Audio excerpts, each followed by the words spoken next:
Ladies and gentlemen, let me remind you, God's ways are not our ways. His thoughts are not our thoughts. As the heavens are higher than the earth, so are his ways higher than ours. We quote that verse in Isaiah like it's a sweet saying, but have you ever had to live it? Have you ever had to walk through something that didn't make sense, where the math didn't add up? The doors didn't open, and the timing felt all wrong. Yet God still whispered, trust me. See, we like predictable. We like logical. We like measurable, tangible, explainable. But God is not bound by our human understanding. He does not submit his strategies to our scrutiny. He doesn't call a committee meeting in heaven before he moves in your life. And if you're waiting for it all to make sense before you trust him, you're going to miss the miracle, because God specializes in the unorthodox. He does things that confound the wise. He uses mud to open blind eyes. He parts seas with a rod. He raises the dead after 4 days just to prove that he's not limited by time or decay. You've got to trust him. Even when it doesn't feel good, even when it doesn't look good, even when your heart is broken and your plans have fallen apart. That's the test of real trust. That's when faith goes from being a church word to being a lifeline. That's when it gets into your bones and your breath, and you say, God, I don't get it, but I'm going to walk with you anyway. Some of you have been asking, Lord, why did you take me this way? You thought he was going to open the Red Sea before you left Egypt, but God doesn't always part the waters until your feet touch it. You thought the promotion would come after the prayer, but instead you got silence.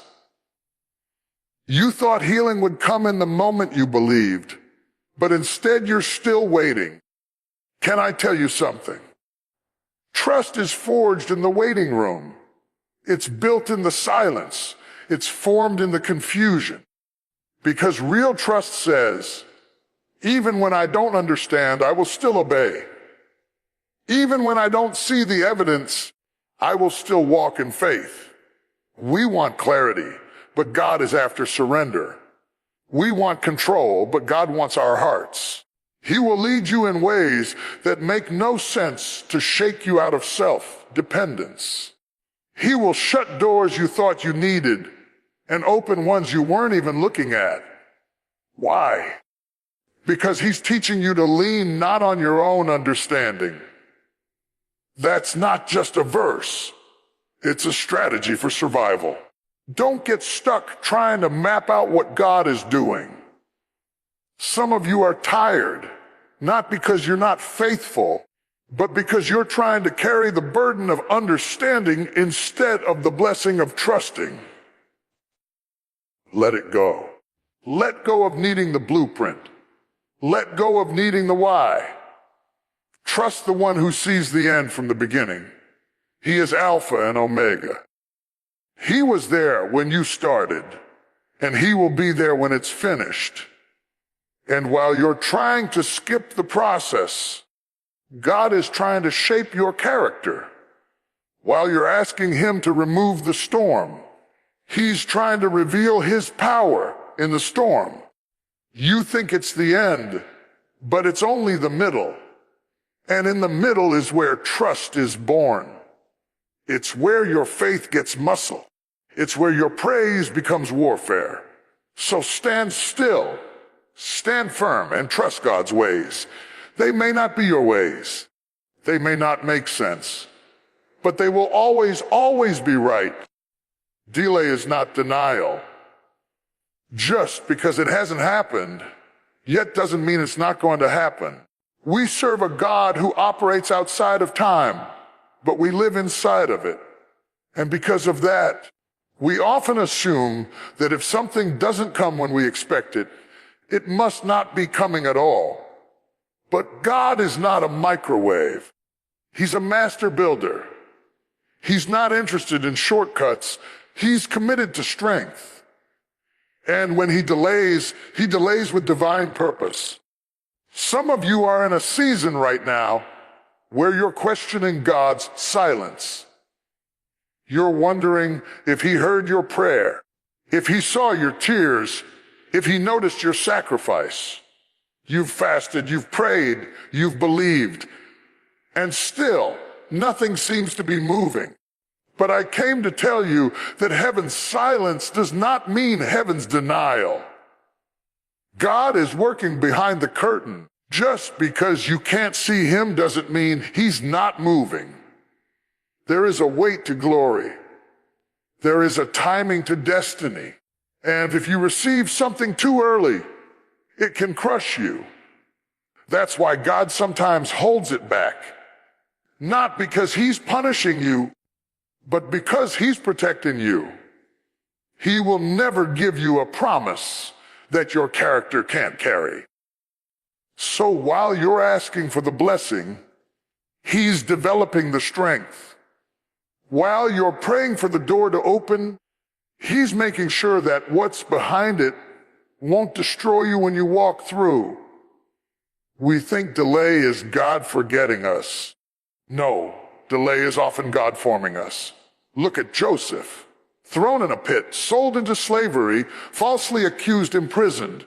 13 years passed from the dream to the palace. 13 years of silence, of setbacks, of struggle.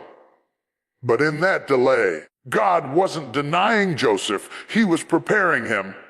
He was building resilience. He was teaching him how to manage adversity so that he could later manage abundance. And let me tell you this, if God gave you the dream, he hasn't forgotten it. He's not like people. He doesn't lose interest. He doesn't move on. What he starts, he finishes. If the promise came from him, then it's just a matter of time. But time is not the enemy. Time is a tool in God's hand. And when you learn to trust his timing, you'll stop striving in your own strength. You'll rest. You knowing that delay doesn't mean denial. It means design. Some of you are like Martha and Mary, waiting on Jesus to show up. You said, Lord, if you had been here, my brother would not have died. And yet, Jesus delayed on purpose. He didn't come late. He came after Lazarus died, so that he could reveal a greater glory. If he had come when they wanted him to, they would have seen a healing. But because he came in his own time, they saw a resurrection. So what if God's delay in your life is not about what you're losing, but what he's about to reveal? What if the very thing you think is dead is just sleeping until the right moment for God to awaken it? Don't bury what God is planning to resurrect. Don't walk away from the place of promise just because the clock doesn't match your expectation. Time belongs to him. Seasons shift by his voice. Trust him. Trust that if he's holding it back, it's for your good. Trust that if he's quiet, he's still watching. Trust that delay does not mean you're forgotten. It means something is being aligned. Something you can't yet see. Something your heart isn't ready for. Something your hands aren't strong enough to carry. But it's coming. And when it comes, it will make sense why you had to wait. The glory will be worth it. The joy will be full. And you'll look back and say, if it hadn't been for the delay, I wouldn't have seen the miracle. So don't faint. Don't quit. Don't let impatience steal your promise. Delay is not denial. It's destiny on hold, waiting for the appointed time. Sometimes, when we think God is leading us into blessing, he leads us into barrenness. Not because he's cruel, but because he's cultivating something deeper. He doesn't always take us the easy way. He takes us the necessary way. And often, that way leads through the wilderness. Yes, the dry place. The place where nothing seems to grow, where prayers feel unanswered, where resources dry up and clarity disappears. But hear me, the wilderness is not a punishment. It's preparation. God led the children of Israel out of Egypt, not straight into the promised land, but through the wilderness. He could have taken them a shorter route, but he didn't. Why? Because while they were free from Pharaoh, they were still slaves in their minds.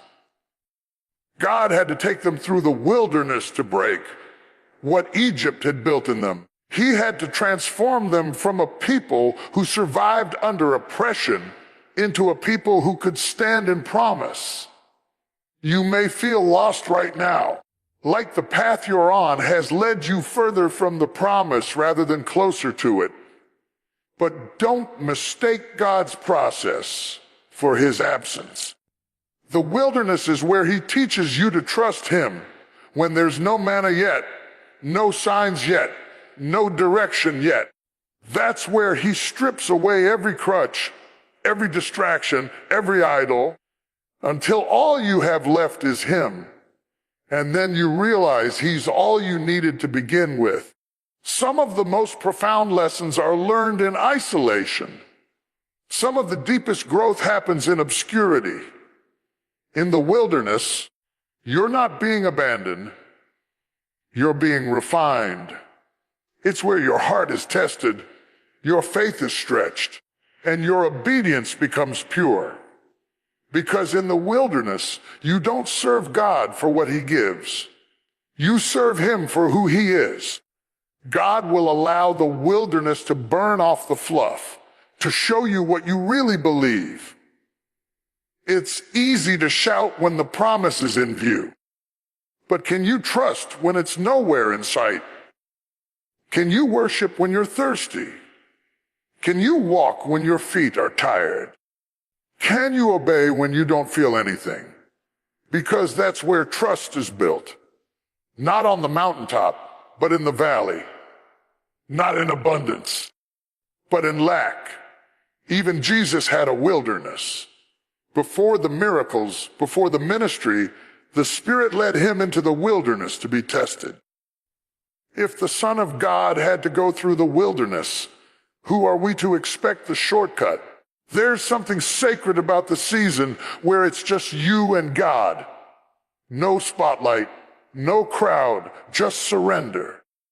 You might feel like nothing is happening in your life, like everything's on pause. But God is doing more in your wilderness than you know. He's preparing your spirit for what your eyes can't yet see. He's building endurance, sharpening discernment, and teaching you to move with his voice, not your impulse. Because the wilderness teaches you to follow cloud by day and fire by night. It teaches you dependence, not on your gift, not on your connections, but on his provision alone. Don't despise the dry season. Don't rush to escape it. Let it do its work. Let it purify your motives. Let it deepen your roots. Because when God brings you out, you'll come out with more than a testimony. You'll come out with authority. The kind of authority that doesn't just shout about faith, but walks it, breathes it, lives it. This journey isn't just about the destination. It's about who you become along the way. The wilderness may feel lonely, but it's holy ground. It's where the noise stops and the voice of God becomes clear. So don't fear it. Embrace it. God is not trying to hurt you. He's trying to prepare you. And if you can trust him in the wilderness, you'll be ready to walk in the promise. We walk by faith, not by sight. That sounds beautiful until you're the one walking and you can't see where your next step is going to land. Until the lights go out, the doors stay shut, and everything familiar disappears. That's when you discover that faith isn't just a concept. It's a lifestyle. Trusting God means moving when you don't have all the details. It means stepping when the ground still looks shaky. It means saying, "Yes," to God before you see how it's going to work out. There are moments in life when God won't show you the whole picture. He'll give you a word, a glimpse, a nudge, and that's it. He'll tell you to start walking without telling you where the road ends. And in those moments, your sight can become your biggest enemy, because sight will tell you it's too risky. Sight will remind you of past failures. Sight will say, "This doesn't make sense." But faith says, if God said go, I'll go, even if I don't see how it's going to work. Some of you are waiting for a sign before you move. But what if your step of faith is the sign God is waiting for? What if the breakthrough is on the other side of obedience? What if the miracle doesn't show up until your feet hit the water? Just like the priests in Joshua's day. When they stepped into the Jordan, the water parted, but not before. Not while they were thinking about it. Not while they were talking about it. It parted when they walked in faith. We've gotten so used to needing proof that we've forgotten how to trust. We want confirmation, but God wants commitment. He's not obligated to show you everything up front. Because if you could see it all, it wouldn't be faith. And God is not building comfort in you. He's building confidence in Him. It's easy to trust God when you're holding the blessing. But can you trust Him when all you're holding is a promise? Can you keep walking when you're tired, when you're unsure, when people around you don't understand what you're doing? Because the walk of faith is lonely sometimes. It's not always popular. It's not always visible, but it is powerful, because every step you take in faith moves you closer to what God has spoken over your life. Abraham had to leave everything familiar just on a word. He didn't know where he was going. He just knew who was leading. And that was enough. Can that be enough for you? Not the outcome, not the timeline, just Him. Just knowing that if God is with you, that's all the certainty you need. Faith is not the absence of doubt. It's the decision to keep walking in spite of it. It's when fear shows up and you say, "I'm going anyway." It's when the storm doesn't calm, but you step out of the boat. It's when you give when you barely have enough. It's when you apply again after rejection. Faith isn't always loud. Sometimes it's just a quiet, steady yes in your soul. A yes that won't give up. A yes that keeps walking. A yes that trusts God more than it trusts feelings. And let me tell you something. God honors faith. He rewards it. He responds to it.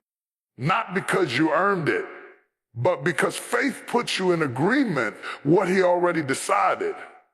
So don't stop walking. Don't let what you see talk you out of what He said. Don't let fear freeze your feet. Walk by faith. Walk when it's dark. Walk when it's unclear. Walk when it hurts. And every step you take is a declaration. God, I trust your ways more than I trust what I see. Sometimes we say we trust God, but what we really mean is we trust Him, as long as we understand Him. As long as His instructions make sense. As long as the path looks logical. As long as we can calculate the outcome. But the truth is, obedience often comes before understanding. God doesn't always explain Himself before He moves. He doesn't owe us an explanation. He asks for trust. When God told Noah to build an ark, there was no rain, no sign of a flood. No evidence that would justify that kind of obedience. But Noah built it anyway. Why? Because he trusted the voice more than the weather. He trusted what God said more than what he saw. Some of us are waiting to understand before we act. But real trust means moving even when the reason isn't clear.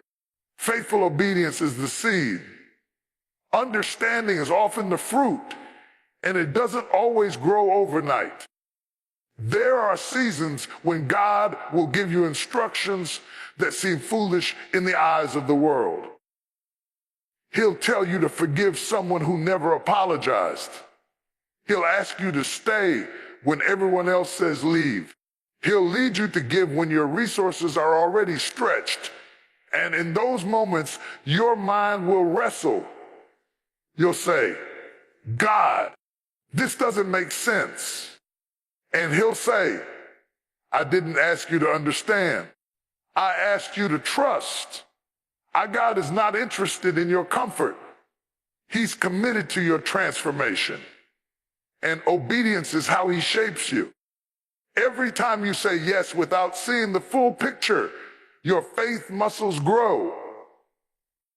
Every time you follow his word over your own reasoning, your roots go deeper. And the deeper your roots, the greater the fruit. Look at Peter. Jesus told him to cast his net on the other side after he had fished all night and caught nothing. Peter was tired. He was a professional fisherman. He had every reason to argue, but he said, nevertheless, at your word, I will let down the net. And when he obeyed, the net overflowed. See, the miracle was on the other side of obedience. The provision didn't come when he understood. It came when he obeyed. You may be standing at a crossroads right now. You've been praying, asking for clarity, asking for confirmation. But God is saying, I already gave you a word. Now walk it out. Understanding may come later. It may not come at all. But obedience is not about understanding. It's about surrender. It's about trusting that God sees what you don't, knows what you can't, and has already gone ahead of you. Don't let your need for control rob you of your calling. Some of the most powerful moves of God will start with a simple act of obedience. Just a yes. A yes that costs you something. A yes that stretches your logic. A yes that says, even if I don't get it, I'll do it because you said it. That kind of yes moves heaven. And let me tell you, hindsight will always reveal what obedience couldn't explain. One day, you'll look back and thank God you obeyed when you didn't understand. You'll see how every step fit together. You'll see how his hand was in it all along. But that vision comes later. For now, you obey. Obedience is not weakness. It's the highest form of worship. It says, God, I trust you more than I trust me. I trust your ways more than my reasoning. I choose your voice over my logic. That's real faith. That's mature trust. And when you obey like that, even in the dark, even in the unknown, you give God room to do the miraculous. So don't wait for it all to make sense. Just say yes. Move forward. Walk it out. Because the blessing is on the other side of obedience. And God is too wise to mislead you. Sometimes trusting God's ways means releasing the outcome completely into his hands. It means letting go of what you thought it should look like, how you thought it would turn out, when you thought it would happen. And that's not easy, especially when you've poured your heart, your time, your energy into something. When you've prayed until your voice went hoarse, and still it didn't unfold the way you hoped. But there comes a moment in every believer's life where you must choose surrender over certainty. We don't like surrender because it feels like weakness. It feels like quitting. But in the kingdom of God, surrender is power. It's the moment you stop wrestling with God and start walking with him. It's the moment you say, not my will, but yours be done. And that's not a passive phrase. It's a powerful declaration of trust. You may not understand the path, but you can trust the one who made it. He sees what you can't.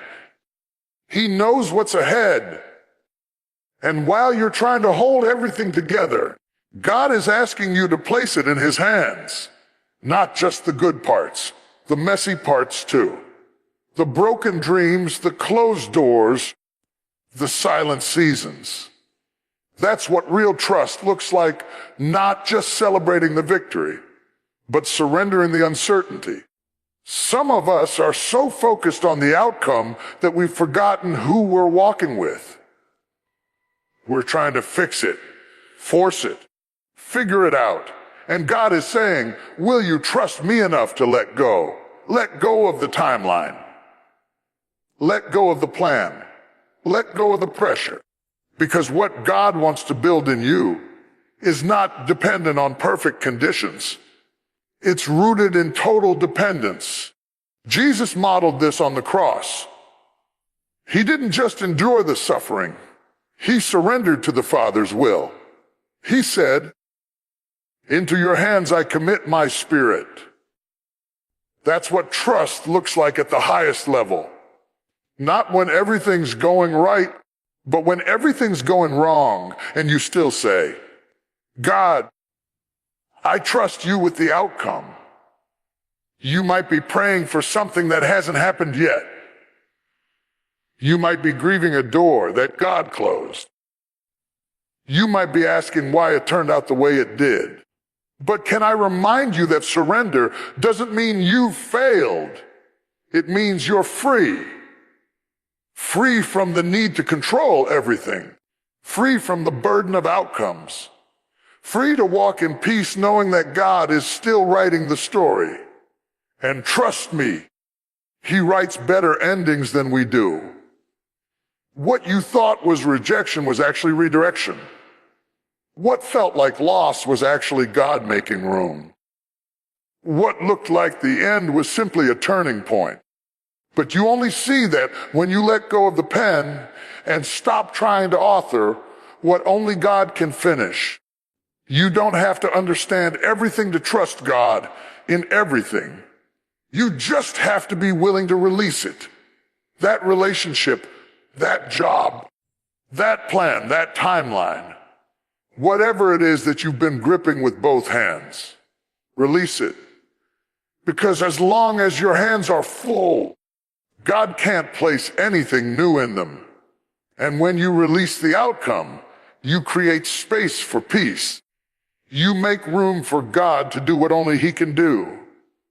You give yourself permission to rest, not because you figured it out, but because you've surrendered it. And that kind of rest is sacred. That kind of rest is a weapon. It says, God is in control, and I don't have to be. So today, let go. Not because you've given up, but because you've chosen to trust. Trust that he's working even when you can't see it. Trust that he's good even when it doesn't feel like it.